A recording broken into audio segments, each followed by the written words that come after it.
Good morning, internets. Oh, it's a beautiful day, isn't it? Isn't it? Oh, where am I? Am I back in the vault? Oh, it's so quiet in here. Oh, let's just put on my sunglasses for the drive and... Oh, yeah. A little bit of mint tea in my car.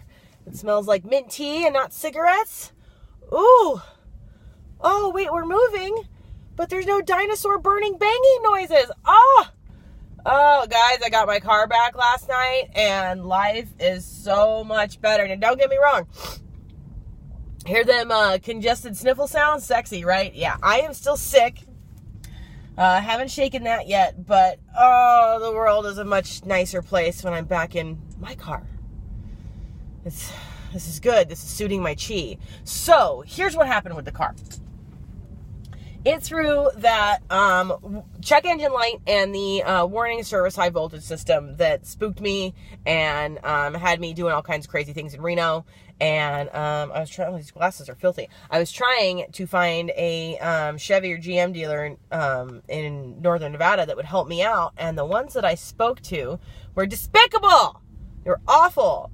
I'm a really nice lady. I'm exceedingly pleasant, especially on the phone. And they were just god awful. I knew it was a holiday weekend. I knew everybody was, running skeleton crew and everybody was stressed out. But I was just looking for, even if they couldn't see me or help me or fix my problem, I would understand that. It's not all about me. But that I couldn't get, a degree of courtesy over the phone or empathy for my situation, was really awful.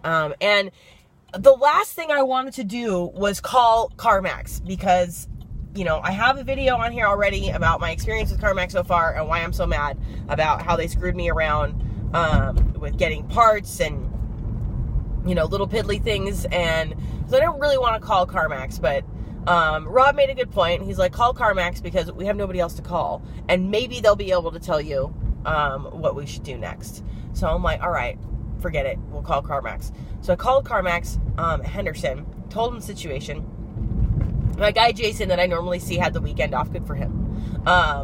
And there was a girl there named Ashley. And Ashley told us to go to CarMax in Reno. They should be able to help you out. We get to CarMax in Reno. CarMax in Reno has no idea what's going on and can't help me at all. But what they could do, they did do. Now, they're a smaller, much smaller shop than CarMax down here in Henderson. We have more than one CarMax here. I think we have one in Vegas and one in Henderson.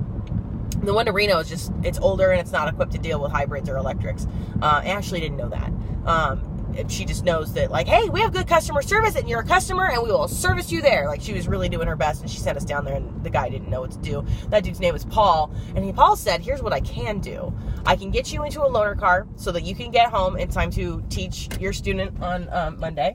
And everybody gets therapy and everything will be fine. Because I know you got to be there and I value you and I value the work that you do and I want to try to make this right. And we were really stressed out that day. And so everything looked bad. It just, nothing felt right because I wasn't in my car and I was stressed out. But the dude hooked us up with a loaner car that was very efficient and got me home. And you know what? He didn't have to do that. And that was really wonderful. And tells me, I don't know when we're going to be able to get your Volt home, but we'll get it home for you. So he, do the loaner car thing, have no idea when the car's going to be back. Well, the Volt was here 2 days ago. And, Jason calls me on the day that I stayed home sick from work and he's like, hey, I got some good news for you. And I was thinking he was going to tell me the car's shipped. But he's like, no, it's here. I was like, are you kidding me? The car's here already? That's madness. And he's like, not only is it here, it got here first thing this morning, and I already have it being worked on by Chevy. Give me a call yesterday, and sure enough, my car is done, and I could go pick it up after work, and I go pick it up after work, and all of this took place at absolutely no charge to me. And now, Chevy, the part that needed to be fixed in the car, we'll get to that in a minute, is still under warranty with Chevy, but Chevy wants to charge $130 diag fee that you then get back if it turns out that your repair is under warranty, which is kind of crappy. And then they take their sweet time refunding that back to your card, 7 to 10 business days. So you're out that money, which I realize $130 is not a big deal to some people. It is a big deal to me. That's not, I don't have that kind of flexibility in my life at this time. Maybe someday I would like that, but right now that's not my situation. So like that was a big deal for me. CarMax took care of all of that. And then when I got there, he had an itemized invoice of everything that they did in the car and why they did it, and everything at the bottom, everything I signed said $0.00. And I am just blown away at, usually when you have a couple of bad experiences with a company, you get a bad taste in your mouth and it's kind of just never the same. And it's very, very difficult for a company to overcome a bad first impression. But I gotta tell you, I think CarMax has more than done that.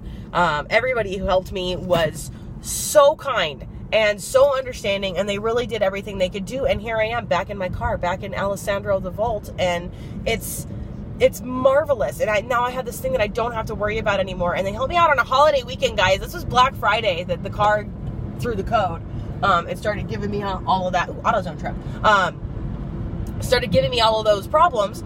And you know, who can get anything done on a holiday weekend? And CarMax managed it. You know, they couldn't make Chevy hold up their end of the bargain. They couldn't make Chevy and Reno be cooperative. So they're like, screw it. We just won't deal with Chevy and Reno. We'll just ship your car to a place where we do trust the Chevy dealer. And that's exactly what they did. I am filled with gratitude, beyond delighted with the outcome. So here's what's wrong with the car. It wasn't the low coolant. Now, a lot of you were absolutely right. Low coolant, if the battery cooling system senses that there's not enough coolant in the system, it will throw a code and it won't let itself charge. It'll automatically negate that ability because it thinks the battery can't keep itself cool, so it won't let it charge so that it doesn't damage itself. Like, okay, that makes perfect sense. But what happened with this was that the sensor actually was bad. The sensor was bad, and the wiring harness which the sensor was attached to was also replaced. So that did end up, God, I have the sniffles, it's so gross. Sorry guys. The sensor and the wiring harness which it was attached to were all replaced, and they were under warranty. So they're brand new in this car now, and there is no further drama. So it really sucked to not be able to get like an average mile an hour on the 500-mile drive that I was going to do going south, mostly downhill the whole way. I really wanted to be able to get you guys some solid stats about what I was able to regen over a 500-mile, essentially downhill road trip, because, I mean, I drove north the whole way there, so I couldn't regen at all because it was, I mean, going up Nevada it's all up. But we were going to come back down the length of the state, and a lot of that is downhill, going downhill into Walker Lake, going downhill into Tonopah, going downhill into Schurz. Like, it's all downhill the whole way back, and I was really looking forward to seeing, like, how many miles of, like, free energy could I get out of the thing in the, you know, in the last gen of the Volt, because they have a new gen out now, so this is, like, you know, this is the old stuff now. And I wasn't able to get any of that, but, you know, life happens. And it was a very, very emotional and stressful weekend. The holidays are hard anyway. This set of holidays is particularly difficult for me. And to have the car act up the way it did on the trip, I wasn't even shocked. Like, when we saw the light and everything, it was just one of those things where I was like, yeah, yep, that checks out. That's about right. Yep, it's going to burst into flames next. That'll be fine. And then we'll get struck by a meteor. Like, that'd all be about right. I don't know. It was one of those things where, like, you ever have so many things kind of add up and go wrong all in a row in a certain period of time, and then, like, the next time something goes wrong, you're just like, not shocked. Not shocked in the slightest. This is not a surprise to me. This is exactly what I thought was going to happen.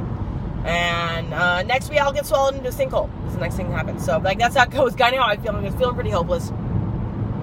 And, but I don't know. It was a big relief to have the guys at CarMax, you know, back up what they said they were going to do, and then go beyond that to, like, take the extra step, because they didn't have to help me the way that they did. You know, and I was standing in CarMax when I was getting replies from people on my distress video, from Jim, thank you again, and everybody else who was telling me about the coolant, and I knew you guys were onto something. I didn't negate that, but adding coolant to the system and then attempting to reset the computer wasn't fixing the problem. So, you know, I was just I was at a loss. I just didn't want to drive it on that light. And everybody on the 215 slows down right before Decatur. Doesn't matter what time of day. Doesn't matter if there's no traffic. It doesn't matter. Well, I mean, there's traffic. Doesn't matter if there's no accident. There's nothing happening. Why are we all slowing down? All right, welcome to my morning commute. I don't have the emotional center that I normally have to just keep talking on video and keep my freaking cool. Okay, all right, it's Friday. I need to calm down.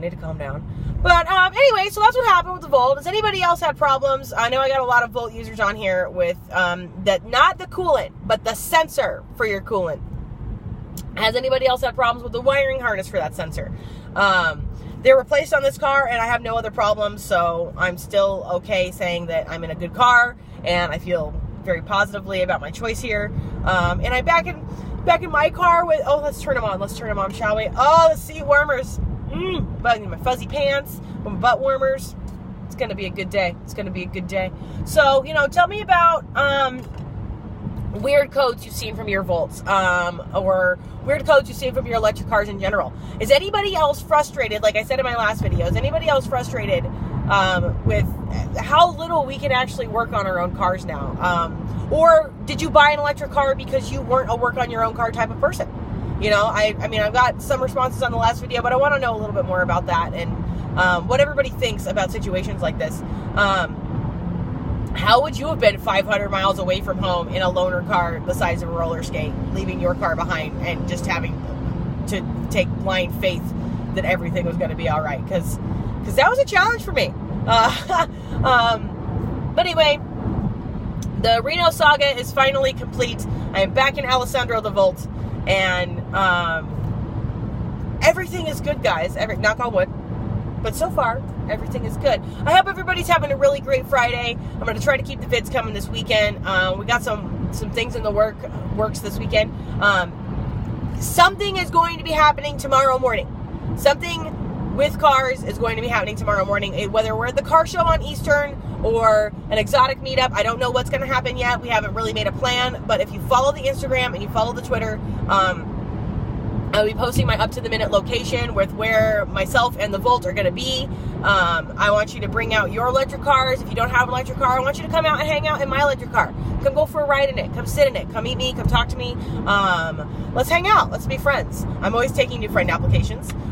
You can't have too many friends, so come be friendly. Friend-type people. Should be a good time. So follow the Instagram, follow the Twitter. I'll be sure to link those in the description below. And and hit like and subscribe and all those things, because I'd like to get this channel right now. I'm just starting out. I'd like to get the channel up to 1,000 subscribers. Is my goal right now. I think that there could be a more dynamic electric vehicle community than there is, and I want to make us the best one on the internet. I'm starting to feel ambitious here, and I'm starting to feel positive about a lot of the responses that I've gotten from you guys. You're all super awesome, and I want to attract and assemble more awesome people, and the more of us we have, the more awesomeness we can achieve together. So like and subscribe and all that good stuff. And I know I signed off like 50 times, but for real now, I'm Catherine with EVs of Nevada, and I hope everybody has a great day.